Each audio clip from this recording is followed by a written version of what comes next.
안녕하세요. 책사랑 오스컨입니다. 신인간혁명 제14권 30페이지부터입니다. 저자는 이케다 다이사쿠, 펴낸 곳은 화강신문사입니다. 경찰 기동대 투입으로 도쿄대학교의 봉쇄가 해제되고 그 이튿날인 1월 20일 가토 이치로 총장 대행은 사카타 미치다 교육부 장관과 1969년 입학시험에 관해 회담했다. 대학교 측은 입시를 실시하겠다고 강하게 주장했지만 수업 재개에 전력을 다해야 한다는 정부 측과 합의하지 못했다. 이로써 결국 이 해의 도쿄대학교 입시는 중지하기로 결정했다. 경찰 기동대 출동으로 도쿄대학교 봉쇄를 해제한 일은 그 이후에 학생운동에 지극히 커다란 영향을 끼치게 된다. 도쿄대학교 투쟁에 가담한 학생들을 비롯하여 전공틀을 지원한 각 대학 학생들은 국가 권력의 벽이 얼마나 견고한지를 통감했다. 체포되어 좌절과 실망으로 큰 타격을 받은 청년도 적지 않았다. 나아가야 할 길을 잃어 공허감에 시달리는 학생도 있었다. 그런 가운데 경찰의 무력에 맞서는데 강목이나 화염병은 아무런 힘이 되지 못한다는 생각에 군대를 조직하여 무장하려는 파가 대두하게 된다. 야마토 신실은 대학의 현상과 미래를 우려하면서 어떻게 해야 해결의 길이 열릴지를 끊임없이 생각했다. 학생들은 순수한 마음으로 대학이 안고 있는 모순과 사회의 불합리한 면을 예리하게 찔렀다. 그것은 청년이 가진 정의감의 발로였다. 그러나 그런 호소에 대해 문제를 해결하고자 함께 고민하고 생각한 교수가 과연 몇 명이나 있었는가? 학생들이 동맹휴교를 단행하거나 단체 교섭 등을 요구하기 이전에 총장도, 학장도, 교수도 자신의 처지나 권위 등을 내던지고 학생들의 호소에 진심으로 귀를 기울여 대화를 거듭해야 하지 않았는가? 그렇지만 그런 용기가 없었다. 그 정열과 노력이 너무나도 부족했다고 하지 않을 수 없다. 오히려 교수들은 권위를 내세워 시종일관 위압적으로 대응했다. 그것이 학생들의 불신을 심화시켰다. 신이치는 도쿄대학교의 봉쇄가 해제되기 전에 발간된 여성 잡지 주부의 벗 1969년 2월호에 학생 문제를 나는 이렇게 생각한다라는 제목으로 글을 실었다. 이 글에서 신이치는 교수들에게 학생들에 대한 애정과 신뢰가 없었다는 점에 분쟁이 이하와 같이 손을 쓸 수 없을 정도로 커져버린 근본 원인이 있지 않나 생각한다라고 썼다. 신이치는 경찰의 힘으로 학생들을 강제로 굴복시켜 분쟁을 해결하려는 그런 일은 절대로 있어서는 안 된다고 생각했다. 국가 권력이 개입해 대학의 가치를 침해하는 것을 두려워했기 때문이다. 더 나아가 정부 내에서 대학에 경찰대를 투입해야 한다는 등의 강경한 의견이 나온 데 대해 이는 교육행정의 무능함을 스스로 드러낸 어리석은 행동이며 사태를 더욱 어렵게 만들 뿐이다라고 호소했다. 그리고 대학 분쟁이 확대되는 배경에는 계급투쟁을 목적으로 하는 일부 파괴주의자의 선동이 있음을 언급하며 다음과 같이 썼다.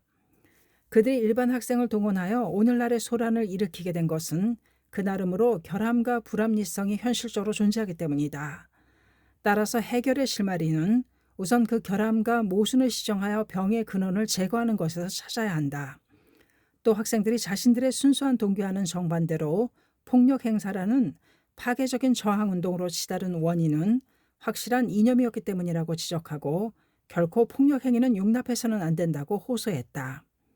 현실적으로 국민 대다수가 학원에서 발생한 폭력주의에 눈살을 찌푸리고 학교 밖에서 일어나는 과격한 활동에 분노하고 있다. 이렇게 되면 혁명적 대중을 분기시키기 위한 기폭제라는 목적이 점차 상실되고 말 것이다. 대중을 적으로 돌리면 어떤 혁명도 성공할 수 없다. 그리고 앞으로의 시대의 혁명에 대해 언급했다. 인간 존중의 정신을 기조로 한 높은 이념과 사상으로 개개인이 정신혁명을 해야 한다고 나는 생각한다. 한 인간을 진심으로 설득하지 못하고 변혁하지 못하면서 어떻게 사회 전체를 바꿀 수 있겠는가? 폭력에 의한 파괴는 상대방의 이성의 호소에 설득할 만한 이념과 사상이 없는 인간 실격자가 취하는 수단이라고 할 수밖에 없다. 그 점이 나는 매우 유감스럽다. 목적은 수단을 선택하는 법이다. 폭력이라는 수단을 취한 순간 아무리 숭고한 이상도 오욕투성이가 된다. 혁명의 도상에 생긴 모순이나 비인간적인 실태는 혁명 후의 사회 본연의 모습을 반영하는 거울이다. 신씨는 기원하는 듯한 심정으로 원고를 썼다. 학생들이 자녀처럼 동생처럼 여겨졌기 때문이다. 도쿄대학교 봉쇄가 해제된 뒤의 학생운동은 학원 투쟁보다는 정치 투쟁의 경향을 더 짙게 띠며 그 행동이 첨예화했다. 야마토 신이치가 학생운동 제3의 길을 제안한 본부총회 이후 3주가 지난 1969년 5월 24일이었다. 정부는 대학 운영에 관한 임시조치 법안, 이른바 대학 입법을 국회에 제출했다. 이 법안은 분쟁이 일어난 대학교의 자주적으로 수습하는 노력을 도울 것을 주안점으로 삼는다고 주장하지만 교육과 학문의 전당에 국가 권력이 개입해 관리한다는 내용임에는 틀림없었다. 예를 들어 교육부 장관은 분쟁이 9개월 이상 지속된 국립대학교에서는 교육과 연구를 정지, 폐쇄 조치할 수 있고 폐쇄 조치 후 3개월 이상 지나도 수습이 어려울 때는 폐교 등의 조치를 취할 수 있다고 되어 있었다. 법안은 공립과 사립대학교에서도 이에 준용할 것이라고 했다. 관리를 강화해 분쟁을 해결하려 하면 대학 문제의 본질을 등한시하게 되어 병의 근본 원인이 더욱더 뿌리를 깊게 내릴 수밖에 없다. 신씨는 즉시 대학혁명에 대해서라는 제목으로 펜을 들었다. 그 글은 종합올간지 우시오의 연재 중인 문명수상으로 6월 초순에 발매되는 7월호에 게재되었다. 여기서 신씨는 대학 재건에는 전망이 필요하며 이는 인간 존재 그 자체에 대해 명쾌하게 해결해주는 이념이어야 한다고 하면서 생명 철학을 추구하자라고 호소했다. 그리고 끝으로 이렇게 제안했다. 현재 정계 일부에서는 정치 권력이 개입해 대학을 재건하려는 움직임이 있는 듯하지만 그렇게 하면 더욱더 불에 기름을 붓는 격에 지나지 않을 것이다. 진정한 해결책은 교육의 존엄성을 인정하고 정치로부터 독립하도록 도와주는 것이라고 생각한다. 본래 교육은 다음 세대의 인간과 문화를 창조하는 엄숙한 사업이다. 따라서 정치 권력에 좌우되지 않는 확고한 자립성을 가져야 한다. 그런 의미에서 나는 지금의 입법, 사법, 행정의 3권의 교육을 추구하는 사건 분립안을 제창하는 바이다. 교육권 독립은 신씨가 대학 문제를 통해 교육의 참모습을 끊임없이 사색해온 결론 가운데 하나였다. 진정으로 인간의 행복에 기여하는 교육을 실현하기 위해서는 인간에 대한 깊은 통찰을 바탕으로 한 교육 이념과 교육 방법 등에 관한 연구가 필수 불가결하다. 이를 위해서는 교사, 학식자, 학생, 나아가서는 부모도 참여하는 자유로운 대화가 필요하며 그 중에서도 교사의 주체적인 연구와 교육 실천을 인정하는 것이 지극히 중요하다. 그런데 교육권은 행정권의 일부로 일반 행정 내에 교육부를 중심으로 하는 교육행정이 포함되어 있다. 이래서는 결국 정치 권력이 교육에 개입하는 사태를 피할 수 없다. 그래서 신씨는 교육의 자주성, 독립성을 확보하기 위해 입법, 사법, 행정이라는 3권의 교육을 추가한 사건 분립을 제창한 것이다. 이는 실로 정부가 추진하는 대학 입법과 정반대인 주장이며 대학교 그리고 교육의 방침을 근본적으로 개혁하는 제창이었다. 신씨의 대응은 실로 빨랐다. 시의 그 당시 사정을 알맞은 시의적절한 발언이었다. 아무리 좋은 생각이라도 말해야 할 때 말하지 않으면 잠자코 있는 것이나 다름없다. 언론전이란 바로 때를 판별하는 투쟁이며 또한 시간과 버리는 승부이기도 하다. 대학 입법이 국회에 제출되자 학문의 자유에 강한 위기감을 품고 있던 대학부 멤버들은 신이치의 사건 분립 구상에 깊이 공감했다. 눈이 번쩍 뜨이는 듯했다. 각 캠퍼스에서는 이 재원이 실린 종합올간지 우시오를 손에 들고 이야기를 나누는 대학부 멤버들의 모습이 보였다. 이거 읽었어? 물론이지. 나는 사건 분립이라는 참신한 구상에 온몸이 떨렸다고. 대학 입법은 대학의 자치와 학문의 자유를 위협하고 대학 그 자체를 붕괴로 몰아넣는 것이라고 생각해. 그러나 단지 반대만 해서는 적극적인 대학 개혁을 이룰 수 없지. 지향해야 할 교육 구상을 명시할 필요가 있어. 야마토 선생님이 주장하신 교육권 독립은 실로 그 명확한 진로를 제시했다고 봐. 대학부 멤버들의 의식은 고양되었다. 여학생의 감상도 예리했다. 야마토 선생님은 수상에서 아주 담담하게 사건 분립 구상을 발표하셨지만 이건 엄청난 일이라고 생각해. 권력 남용을 방지하고 교육과 학문의 자유를 쟁취하기 위해서는 이것밖에 없는 걸 3권 분립을 주장한 로쿠, 몽테스키의 이후 나온 큰 구상이야. 다른 여학생이 볼에 홍조를 띠며 말했다. 맞아. 이것은 인간주의 시대를 여는 역사적인 제창이야. 선생님의 이 제언을 세상에 알리지 않는 채 그대로 두어서는 절대로 안 된다고 생각해. 단지 월간지에 실린 것만으로는 몇몇 사람들밖에 볼 수 없을 뿐만 아니라 얼마 안 있어 모두 잊어버릴 거야. 그러니 우리가 이 재언을 일본 전역에 전해서 여론을 불러일으켜야 해. 우선 교수와 학생 모두에게 호소하는 거야. 철학자 플라톤은 옳고 진실하다고 생각되는 것은 어떻게든 이야기해야만 합니다라고 말했는데 이 말은 곧 대학부 멤버들의 결의이기도 했다. 남학생이 기세를 올리며 말했다.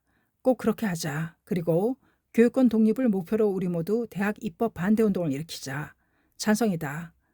우리는 이제까지 근본적인 사회 변혁의 길인 절복에 전력을 기울여 왔다.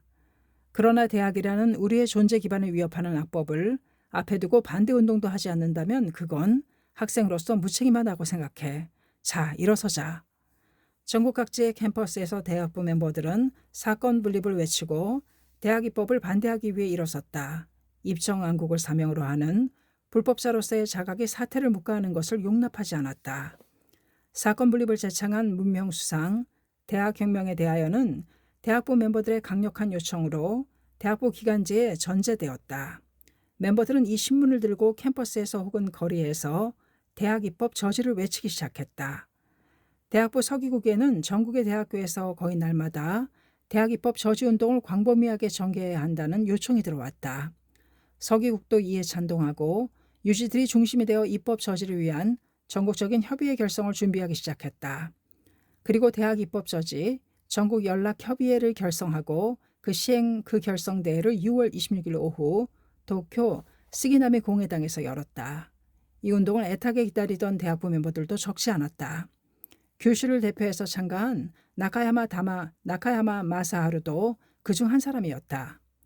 나카야마는 후쿠오카현에 있는 사립대학교 3학년이었다. 중학교 때 입회하여 학회들에서 성장했다. 대학교에 입학한 나카야마는 학보사를 들어갔는데 그 대학교에서는 총학생회와 함께 학보사가 중심이 되어 학생운동을 하고 있었다. 어느 날 대학교 측이 일방적으로 등록금 인상을 발표하자 총학생회와 학보사는 대학교 측 대표에게 대화를 요청했다. 학생들은 등록금 인상에 반대한다는 의견을 논리정연하게 말했다. 말씨도 공손했다. 그러나 한 교수가 몹시 꾸짖듯이 말했다. 너희 같은 학생들과 이야기할 필요가 없다. 그럴 여지도 시간도 없어. 대할 게 못돼. 이 자리에 참석한 나카야마는 아연실색했다. 자기도 모르게 그만 교수에게 따졌다. 이것이 양식 있는 교수라는 분이 학생에게 할 수 있는 말투입니까? 교수들에게는 대화에 응하려는 자세가 전혀 없었다. 이토록 권위주의였던가? 마치 학생 자치 따위는 전혀 존재하지 않는다는 듯한 말이 아닌가? 나카야마의 가슴에는 격렬한 감정이 복받치고 투지가 불타올랐다. 이런 불합리한 면을 방치해둘 순 없다. 반드시 바꾸고야 말겠다. 이후로 나카야마는 등록금 인상 반대 운동에 앞장섰다. 이는 학회에서 키운 정의감 때문이었다고도 할 수 있겠다. 나카야마는 각파의 학생들과 함께 학생운동을 추진하면서 베트남 전쟁 등 사회 여러 문제에 대해 불법을 수지한 인간으로서 어떻게 임해야 할지를 생각하지 않을 수 없었다. 나카야마 마사하루는 생각했다. 각파의 학생들은 운동에 열심히 몰두하고 있다. 그러나 경찰 기동대와 충돌에 동료가 체포되자 모두 국가 권력의 깊은 증오를 품게 되었고 운동은 점차 과격해지고 파괴적으로 치달았다. 그런 운동이 아니라 불법을 기조로 삼은 건설적인 새로운 대중운동이 필요하지 않을까? 또 야마토 선생님은 중일 국교 정상화, 베트남 전쟁의 즉각 장전, 정전, 핵 문제 등 수많은 중요한 제언을 거듭하셨다. 이 제언들을 실현하기 위해서도 학회에서 민중의 뿌리를 내린 새로운 운동이 일어나지 않으면 안 된다. 거기에 후계인 우리 청년의 사명이 있지 않을까. 나가야마는 계속해서 그렇게 생각해온 만큼 본부총회에서 학생운동 제3의 길을 호소한 야마토 신이치의 말에 깊이 감동했다. 그리고 전협, 대학입법저지 전국연락협의회의 약칭 전협이 결성된다는 소식을 듣고 자신하여 결성대에 달려갔다. 나가야마뿐 아니라 대학의 여러 모순이나 불합리한 면을 해결하기 위해 전국학생 공동투쟁회의 등의 학생운동에 참가한 대학부 멤버도 있었다. 또 불법자로서 반전 평화를 비롯 사회의 여러 문제에 대해서 새로운 운동을 일으켜야 한다고 생각하는 대학부 멤버도 적지 않았다. 종교는 인격을 둬야 하고 둬야 되는 인격은 타인의 괴로움을 함께 나누려는 마음을 갖는다. 그리하여 불행, 모순, 불평등을 없애고자 사회적 사명을 자각하게 이른다. 실로 전협은 사회적 사명을 자각한 학생들이 새로운 인간주의 운동을 전개하는 발화점이 되었다. 대회가 열린 스기나미 공회당 단상에는 대학 입법 저지 6.16 전국연락협의회 결성대회라는 플래카드가 내걸리고 학문의 자유를 지켜라 라는 등의 구호 글씨가 흔들리고 있었다. 이곳에 깃발이나 플래카드를 손에 든 각 대학교의 대표 천수백 명이 달려와 함께 소리 맞춰 외치는 구호가 메아리치는 가운데 결성대회의 막이 올랐다. 식수는 개선언, 경과보고, 스태프 소개 및 승인, 기조연설, 대표 결의순으로 진행되었다. 의장에는 도쿄대학교 대학원 1학년생인 스노다 다다유키가 선임되었다. 의장인 스노다는 결의 표명에서 대학 입법을 격렬하게 규탄했다.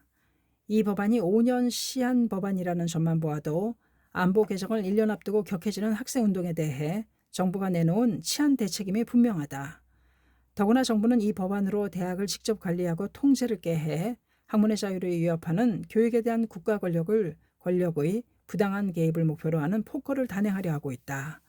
더 나아가 이 대학 입법이 교직원과 학생의 생활을 동시에 침해할 위험이 있음을 지적하며 이렇게 호소했다.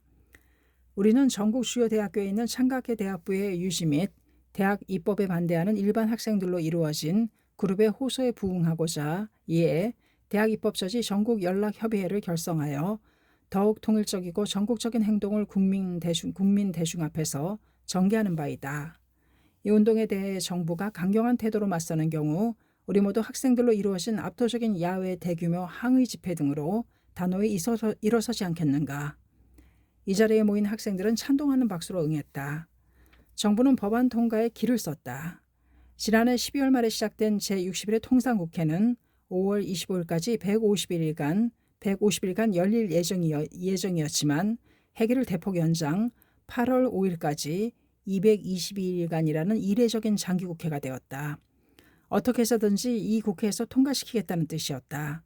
강행 처리도 불사하겠다는 태세였다. 그래서 전협은 7월 10일에 오사카 국민회관에서 항의 집회를 개최한 데 이어 23일에는 도쿄 메이지 공원에서 대표 약 1만 명이 모여 야외 항의 집회를 성대히 개최했다.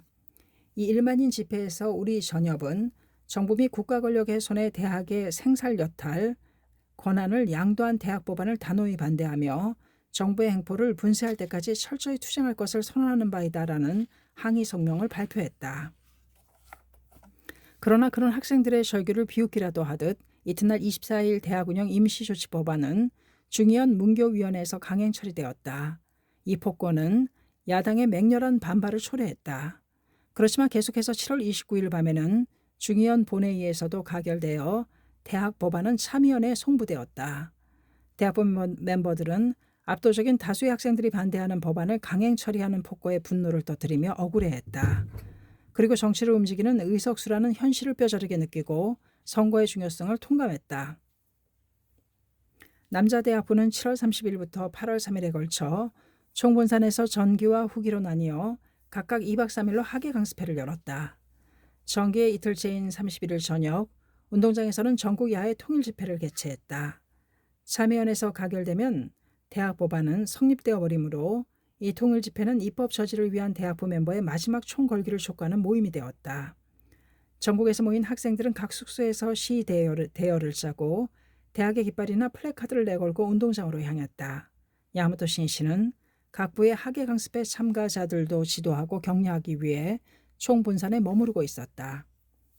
신이치는 대학부가 야외 통일 집회를 연다는 소식을 듣고 자신도 참석해서 지용을 겸비한 젊은 동지들을 지켜보겠다고 생각했다.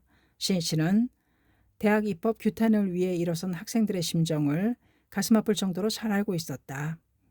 신이치 자신도 대학의 자치와 학문의 자유를 끝까지 지켜야 한다고 생각하기 때문이었다. 신이치는 운동장으로 향하는 도중에 학생들의 시위 대열과 맞닥뜨렸다. 수고 많습니다. 어디서 왔나요? 도쿄에서 왔습니다. 그래요. 나도 투쟁하겠습니다. 함께 힘을 합쳐 미래를 엽시다. 이렇게 말하고 신이치는 한 학생이 들고 있는 깃발을 직접 들고 시위 대열의 선두에 섰다.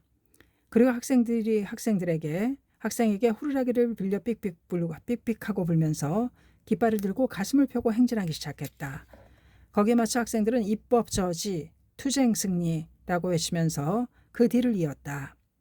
운동장에는 이미 수많은 멤버들이 모여 지그재그 형태로 시위를 계속하고 있었다. 그곳에 신 씨가 시위대를 인솔하여 입장했다. 신 씨는 운동장 입구에서 헬멧을 쓰고 수건으로 얼굴을 가린 학생들에게 말을 건넸다. 그런 모습을 하고 있으니 모두 학생운동의 실력 투쟁을 하는 투사같군요. 헬멧은 우리에게는 반권력을 상징합니다. 그런가? 그럼 나도 쓸 테니 빌려주게. 학교는 권력의 말썽과 계속해서 투쟁할 테니까. 신 씨는 헬멧을 쓰고 그 끈에 학생의 땀으로 흠씬 젖은 수건을 동여맸다. 그리고 또다시 깃발을 높이 들었다. 와 하는 환성이 터졌다. 이윽고 개가 선언되고 교토대, 도쿠대 등 각 대학교 대표들이 시위 변혁을 위한 결의를 피력했다. 운동장에는 시종일관 찬동을 표하는 노도와 같은 우렁찬 외침이 터져나왔다. 인사말에서 전협 의장은 대학 입법 저지를 위해 총력을 다해온 경과를 보고한 다음 강하게 호소했다. 지금이야말로 우리는 새로운 결의로 일어서야 할 때를 맞이했다. 최근 국회 심의에서 보는 강행 처리처럼 정부와 자민당의 방향무인한 방법은 의회제 민주주의를 근본적으로 뒤엎는 폭거로 전신의 분노를 금치 못할 따름이다. 이런 사태가 계속되는 현재 우리는 대학 법안의 입법을 저지하는 데 그치지 않고 그 행포를 타파하여 민주주의와 인권을 지키기 위해 더욱 광범위한 투쟁을 전개해야 할 것이다. 따라서 이에 전협을 더욱 확대 발전시켜 올 가을에는 새로운 학생 동맹을 결성하고자 하는데 어떻습니까? 환성이 울려 퍼지고 박수갈채가 터져나왔다. 모인 7,500명 학생들의 얼굴은 투혼으로 빨갛게 물들었다. 신이치도 열렬하게 박수를 보냈다. 신이치는 마음속으로 말을 건넸다. 광선유포는 인류의 투쟁이다. 따라서 사람들의 행복 전진에 이어진다고 생각되는 모든 과제에 도전하여 자유자재로 광선유포의 미래도를 그려주게. 여러분이 바로 21세기의 모든 책임을 짊어진 리더니까. 대학부 간부 한 사람이 마이크를 들었다. 전국에 투쟁하는 학우 여러분, 투쟁의 승리를 다짐하며 모두 소리맞춰 구호를 외칩시다. 야마토 신씨는 운동장에 마련된 의자에 앉아있다가 기세등등하게 일어섰다. 그리고 학생들과 함께 오른손을 높이 들면서 외쳤다. 우리는 투쟁한다. 대학 입법 저지. 신씨는 대학부 멤버들을 신뢰했다. 진심으로 존경했다. 그렇기 때문에 그들의 결단을 전면적으로 지지하며 함께 행동하겠다고 결심했다. 청년부 간부의 인사말이 끝나자 선생님 하는 큰 환성이 땅을 흔들듯이 울렸다. 신씨는 환호성에 보답하여 마이크가 있는 쪽으로 갔다. 활기찬 여러분을 만나게 되어 기쁩니다. 장각회는 정의와 평화를 지키는 것을 제1위로 하여 광선유포의 깃발을 내걸고 조대장이신 마키구치 선생님 이후로 순수하게 목숨을 걸고 투쟁해 왔습니다. 지금 그 후계자인 여러분은 일본 민중을 구제하고 세계 평화를 구축하고자 일어섰습니다. 대학부는 새로운 사회를 건설하는 일본 제1의 실력을 갖추고 있습니다. 여러분의 권기는 바로 일본과 세계의 여명을 알리는 신호입니다. 아무쪼록 민중의 행복을 실현하기 위해 학우의 미래를 위해 용기와 정열로 새로운 길을 열어주기 바랍니다. 또 더욱 공부하고 단결해서 5년 후 10년 후를 목표로 나아가주기 바랍니다. 나는 여러분이 사회의 영광스러운 무대에 서서 유연하게 투쟁해 나아갈 수 있도록 10cm라도 1cm라도 더 길을 열기 위해 목숨을 걸고 투쟁하겠습니다. 나는 여러분의 발판이 되겠습니다. 아무쪼록 나를 타고 넘어 민중을 위해 또 자기 자신의 행복을 위해 당당하고 쾌활하게 전진해 주기 바랍니다. 끝으로 신이치는 학생들과 함께 스크럼을 짜고 대학부에 애창가를 불렀다. 청년을 지키는 일은 미래를 지키는 일이다. 청년을 이용해서 그 헌신과 희생이 위해 자기 자신의 평안과 태평을 깨하려는 지도자가 있다. 아무리 교묘하게 처신해도 머지않아 젊은 영질은 틀림없이 그 기만적인 행위를 간파해 후안무치한 가면을 벗겨버릴 것이다. 남자대학부 학예 강습회는 후기 이틀째인 8월 2일에도 운동장에서 전국 야외 통일 집회를 개최했다.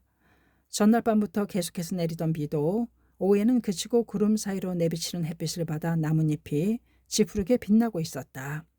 그러나 대학부 멤버의 표정은 어두워져 긴박한 공기에 휩싸여 있었다. 연장된 국회 회기의 마지막 날이 임박해져 참의원 문교위원회에서 대학 법안이 강행 처리되지 않을까 염려되었기 때문이다. 오후 4시 지나 야마토 신씨는 숙소로 사용하는 센세포 앞에서 시위 행진을 하면서 통일 집회에 참가하러 가는 학생들을 지켜보고 있었다. 이윽고 B-52 철거라고 쓴 플래카드 등을 앞세운 오키나와 대학부의 대열이 다가왔다. 시인씨는 앞으로 나가 양손을 들고 말을 건넸다. 오키나와 아닌가? 먼 길을 용케 왔군. 시인씨는 그 시위대 속으로 뛰어들어가 학생이 들고 있는 류큐 대학교 깃발을 잡았다. 자, 내가 들지. 함께 한국 평화를 위해 투쟁합시다. 끝까지 투쟁합시다. 깃대는 굵은 대나무로 만들어졌고 길이는 3m쯤 되었다. 꽤 무거웠다. 시인씨는 그 깃발을 높이 들고 이날도 선두에 서서 걷기 시작했다. 오키나와 반환하라. 힘찬 시인씨의 목소리가 드넓은 하늘에 울렸다. 모두가 그 말을 복창하면서 행진했다. 오키나와 대학부 멤버들 중에는 본 기억이 있는 얼굴이 몇 명 있었다. 2월에 오키나와를 방문했을 때 대학부 결성식에서 간담한 멤버들이었다.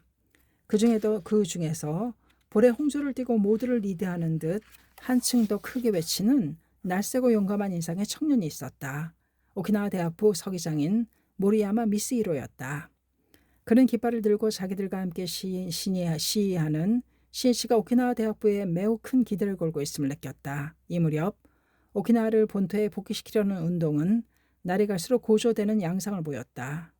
그렇지만 새로운 자익이라고 불리는 각파의 학생들이 참여함에 따라 운동은 차츰 과격해져 갔다. 대학부 멤버는 무장투쟁과 폭력혁명을 주장하는 학생들에게 호소했다. 폭력을 행사하는 것은 잘못이다. 인간성을 상실한 혁명으로는 인간의 행복을 약속할 수 없다. 우리의 투쟁은 어디까지나 대화를 근본으로 한 사람 한 사람의 생명의 존엄을 지키면서 사회를 담당하는 인간 자신의 생명을 바꾸어 나가는 투쟁이다.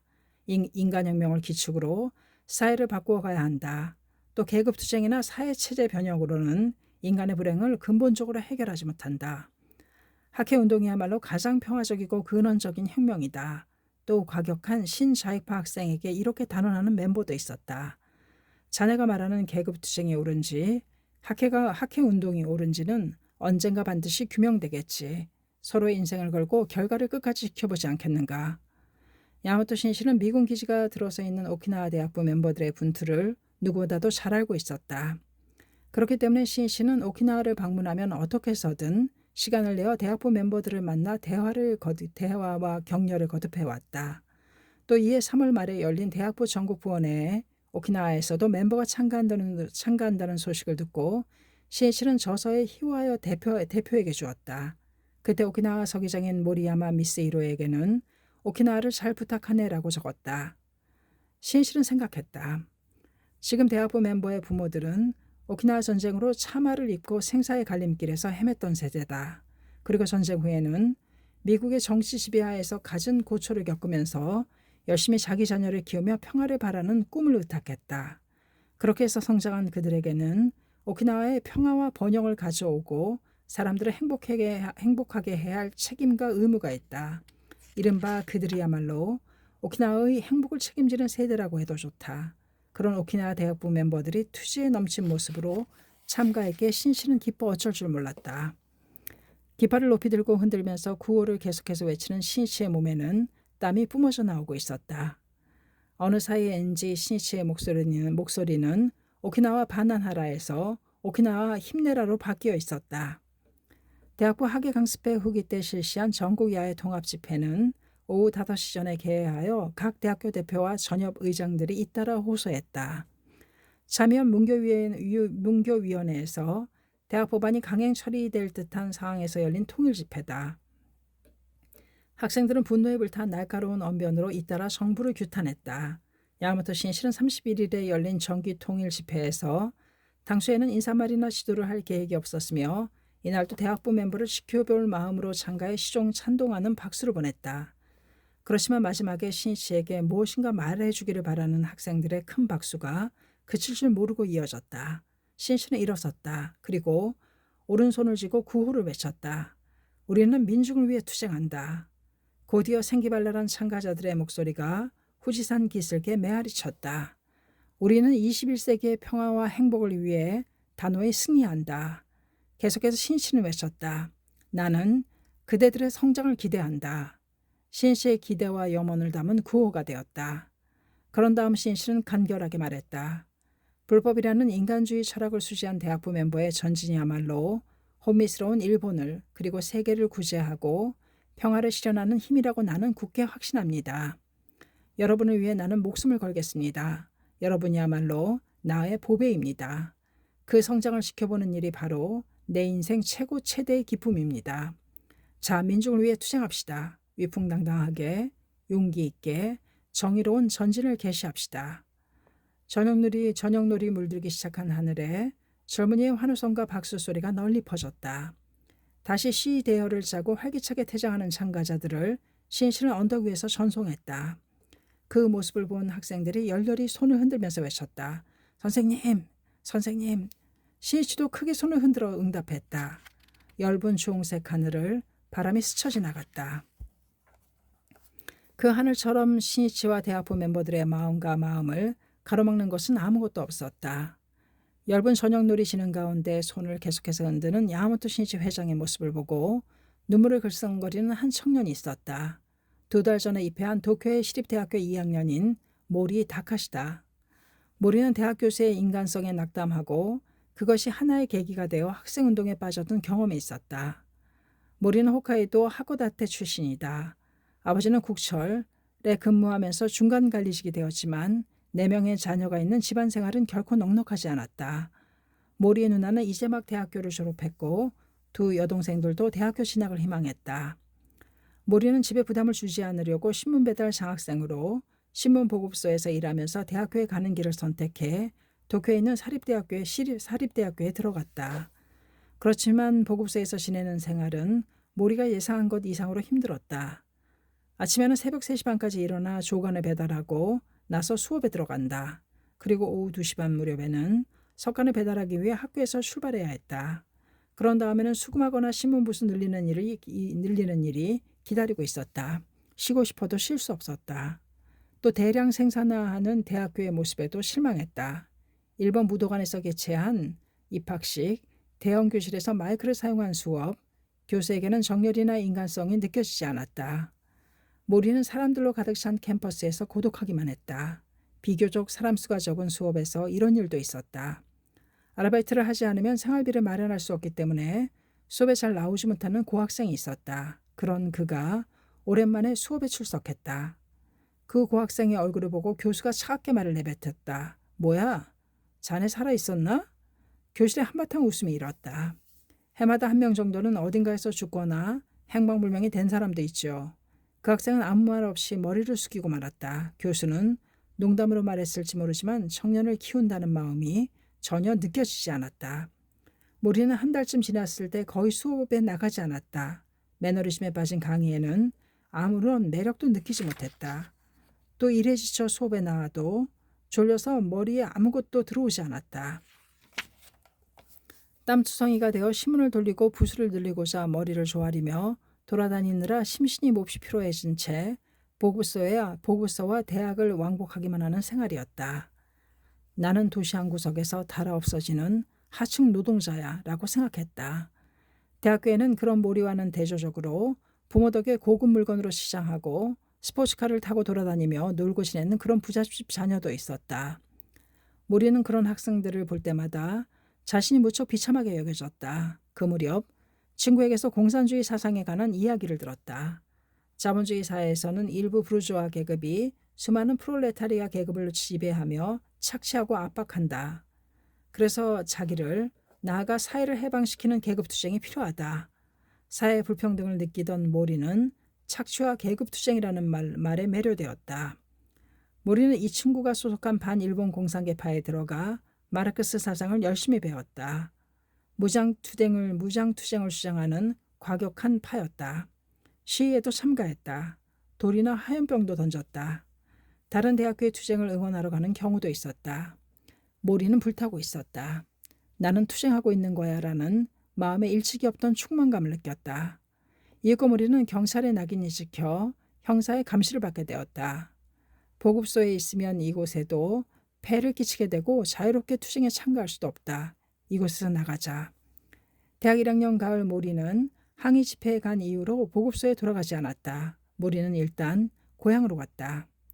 보급소를 그만두고 이미 받은 장학금을 반환해야 하기 때문이었다.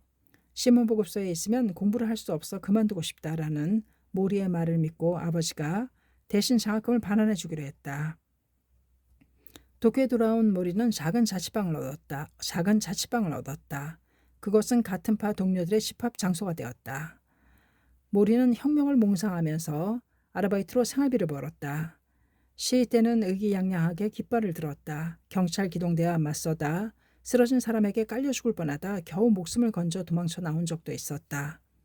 도쿄대학교 분쟁 때는 경찰 기동대가 출동하기 얼마 전까지 해방강당이라 불리는 야시다 강당에서 농성하며 투쟁을 지원했다.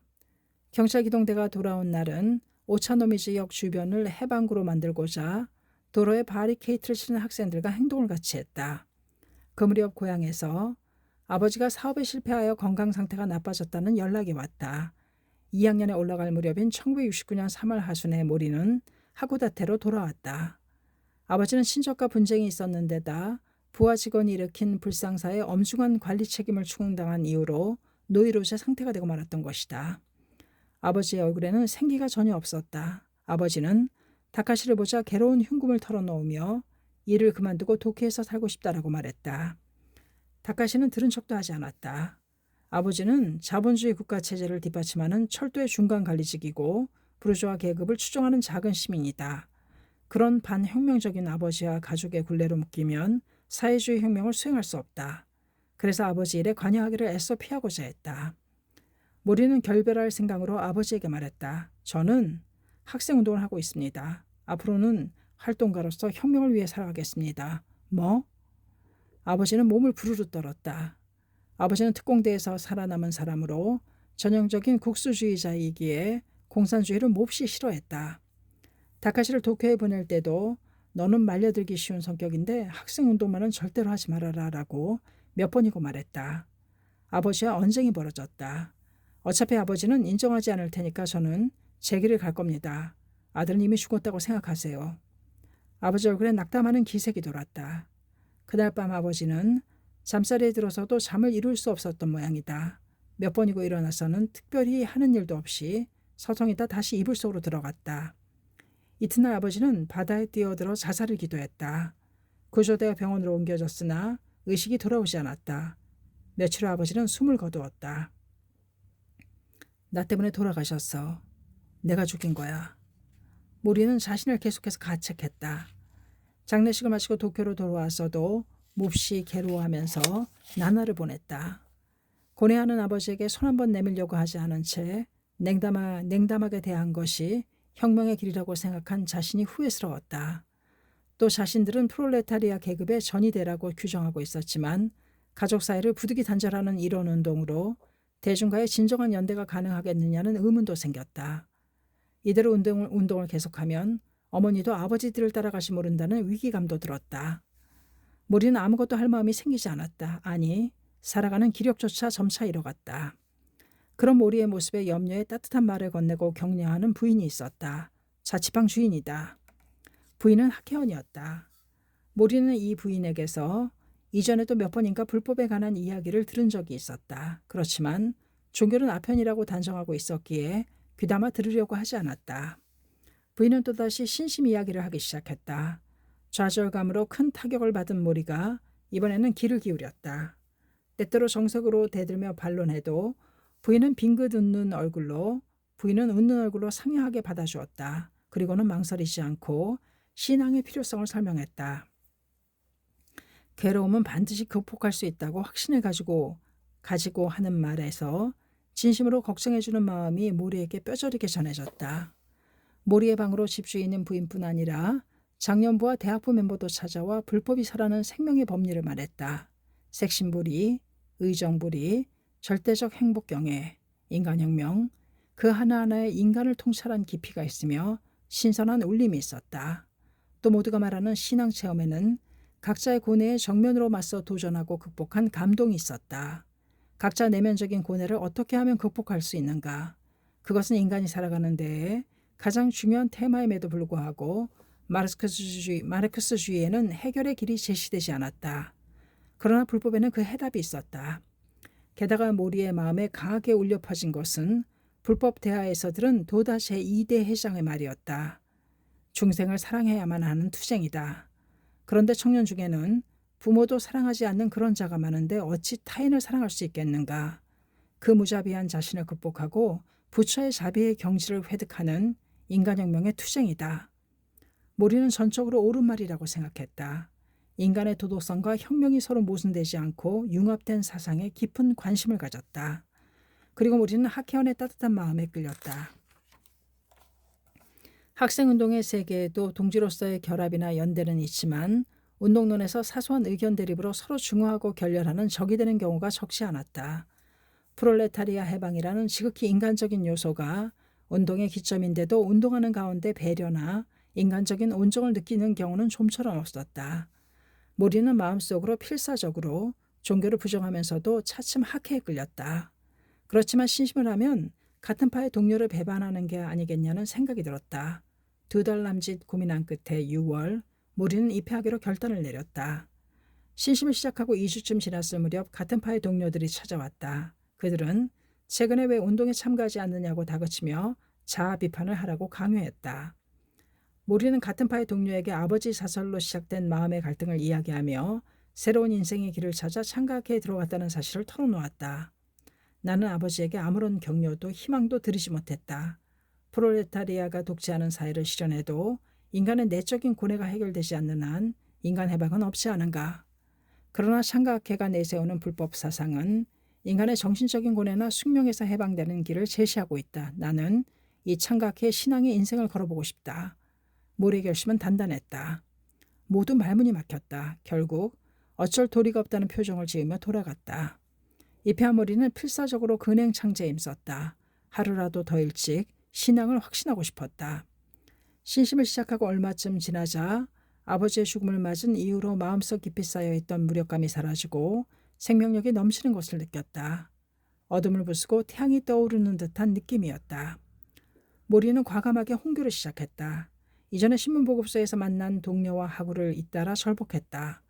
프롤레타리아 혁명투사는 광선유포의 투사가 되었다. 그리고 이 학예 강습회에 기쁜 마음으로 참가했다. 모리는 운동장으로 향하는 도중에 오키나와 대학부 멤버들과 함께 대학 깃발을 들고 시위하는 야마모토 신이치의 모습을 보았다. 그것은 모리가 마음속에 그렸던 야마모토 회장의 이미지와는 전혀 달랐다. 큰 교단의 회장이므로 엄숙한 분위기가 감도는 가까이 하기 어려운 존재임에 틀림없으리라 생각했다. 그런데 모리가 본 야마모토 신이치는 위험 따위는 벗어내던진 적나라한 인간이었다. 땀투성이가 되어 열심히 오키나와 힘내라라며 격려하는 신이치에게서 모리는 인간의 성실함을 보았다. 게다가 통일집회에서 여러분을 위해 나는 이 목숨을 걸겠습니다. 여러분이야말로 나의 보배입니다. 그 성장을 지켜보는 일이 바로 내 인생 최대의 기쁨입니다. 라는 신이치의 말을 들었을 때 모리는 온몸에 충격을 받은 느낌이었다. 모리 다카시는 생각했다. 이토록 학생을 신뢰하고 애정을 쏟으며 함께 행동하려는 지도자가 있었단 말인가. 대학교 총장, 교수, 정치가들에게 이런 마음이 있었다면 분쟁은 일어나지 않았을 것이다. 그렇지만 그것은 신이치에게서는 당연한 일에 지나지 않았다. 청년을 육성하기 위해 온갖 심혈을 기울이는 것이 신이치의 신념이기 때문이었다. 통일집회장을 떠나는 학생들을 전송하는 신이치에게 모리도 감격의 눈물로 눈시울을 붉히면서 열심히 손을 흔들었다. 신이치라는 인간의 행동을 접하면서 모리는 신앙을 확신하게 되었다. 이 학예 강습회에서 받은 감동을 가슴에 품고 도쿄로 돌아온 모리는 홍교에 한층 더 힘을 쏟았다. 불법에서 도출되는 인간주의 사상을 한 사람이라도 더 많은 이들에게 전하고 싶은 마음에 쓰였다. 모리는 입회하고 나서 석 달쯤 지날 무렵에는 어머니와 두 여동생을 포함해 16세들을 절복하는 결실을 거두게 된다. 아버지가 돌아가신 뒤 어머니는 외로움과 괴로움 속에서 몸이 아주 쇠약해졌다. 그러나 그런 어머니도 신심을 시작하고 나서 날이 갈수록 건강해졌다. 모리는 통감했다. 고뇌에 가득 차 삶의 의욕을 잃어버린 일개 인간의 가슴 속에 희망과 용기의 불을 밝힌 데서 인간 해방의 투쟁은 시작된다. 그리고 사람들이 살아갈 힘을 얻어 변혁의 주체로서 일어설 때 사회는 아주 달라진다. 8월 2일 대학부 학예 강습회 후기 그룹이 전국 야외 통일 집회를 마친 직후였다. 참여연 문교위원회에서 대학 법안이 강행 처리되었다는 뉴스가 나왔다. 연장국회 회기 만료가 임박해 자민당은 야당의 반대를 무릅쓰고 위원장 직권으로 문교위원회를 열어 옥신각신하며 성난소리가 오가는 가운데 오후 6시 20분을 지나 대학 법안 처리를 강행한 것이다. 법안의 제안 설명부터 가결에 이르기까지 심의 없이 단숨에 밀고 나갔는데 그 시간이 불과 4, 5분이었다. 나머지는 참여연 본의회에서 가결하면 성립하게 된다. 그 행포에 대학부 멤버들은 격노했다. 시대를 바꾸어 나갈 힘은 청년의 정의에 찬 분노다. 전협은 즉시 의장 명의로 항의 성명을 발표했다.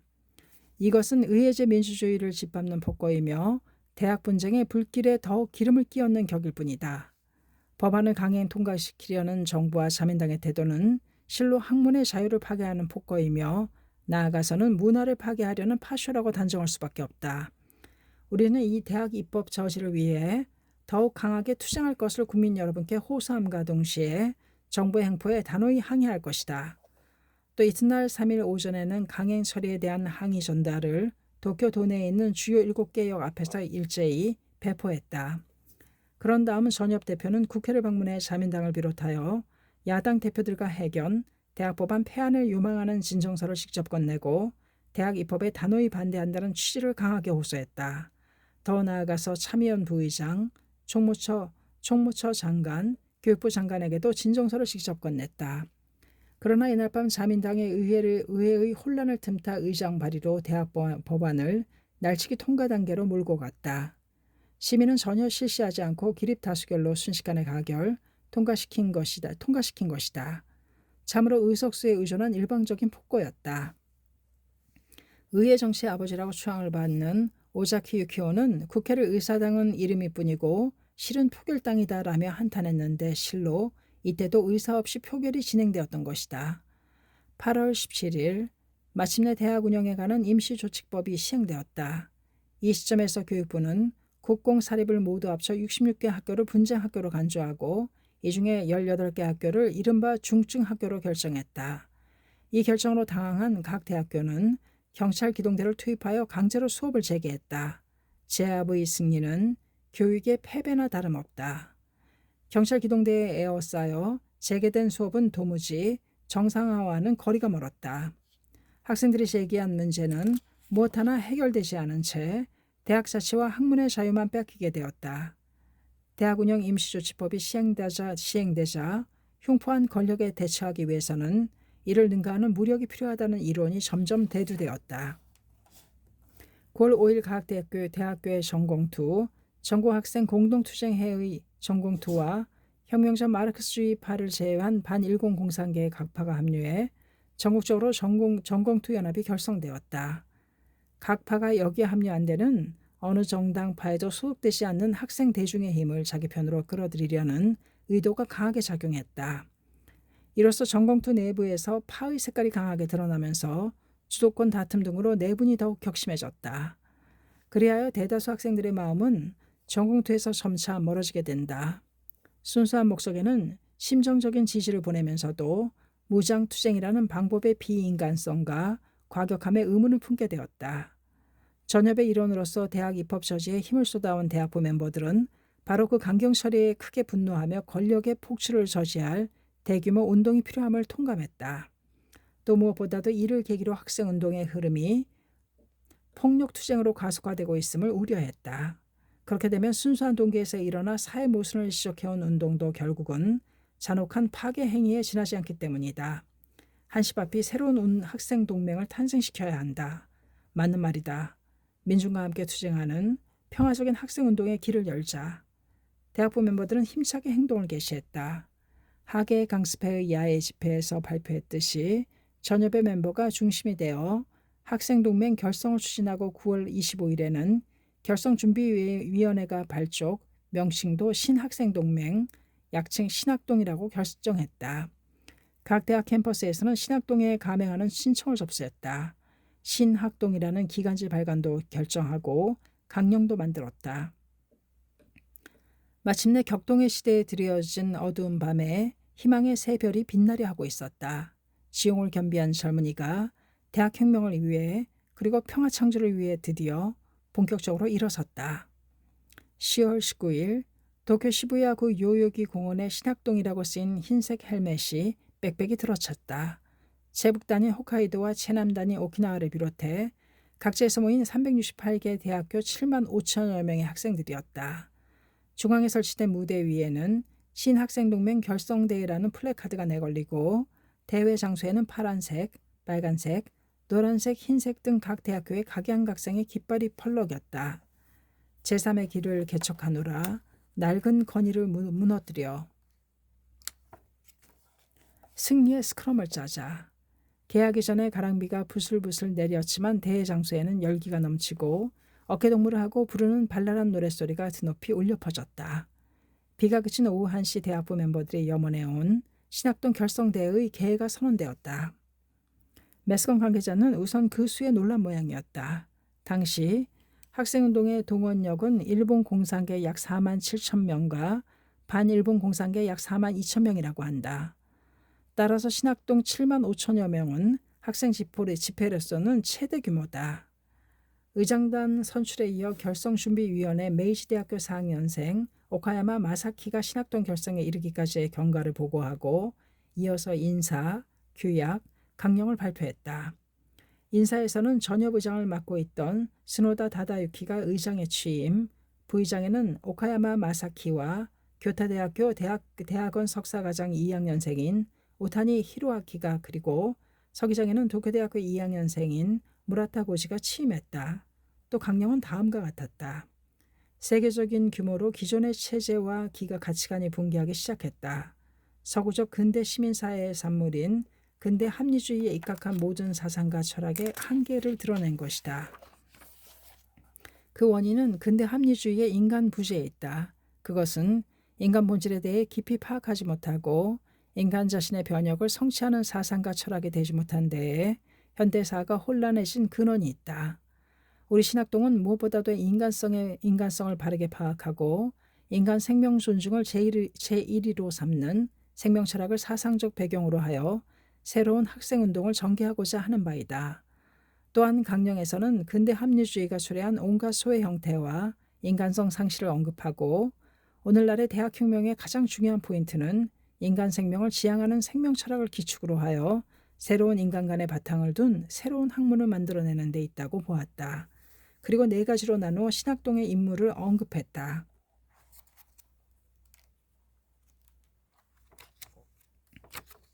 1. 인간주의에 입각한 무혈평화혁명으로 반전, 평화를 쟁취한다. 2. 혁명의 주체자인 대중을 광범위하게 결집해 조직하고 더 강력한 대중운동을 영도해 대중과 우리의 손으로 환상에 빠진 민주주의를 고발하고 진정한 민주주의를 수립한다. 3. 인간주의의 바탕을 둔 인간을 위한 새로운 학문을 창조하고 대학혁명을 이룩한다. 4. 위 3가지 항목을 달성하기 위해 새로운 운동 형태를 스스로 구축한다. 인간주의라는 말이 선명하게 들려왔다. 어디까지나 인간을 근본으로 하는 무혈혁명의 봉화가 오른 것이다. 지지를 표명하는 박수가 성난 파도와 같이 크게 터져나왔고 강령은 승인되었다. 그런 다음 의장에 취임한 스노다 다다유키가 결성 선언을 했다. 스노다는 오키나와 문제, 미일안보 조약, 대학입법 베트남 문제 등을 언급하며 이렇게 역설했다. 1970년대야말로 자본의 논리로 관철된 근대 합리주의 하에 과학기술을 구사하고 대중을 수단시해온 국가 권력을 타도할 것인가, 그 연명을 용납할 것인가라는 역사적 분기점을 이루는 때다. 그리고 새로운 사상의 기초를 둔 일대 혁명 세력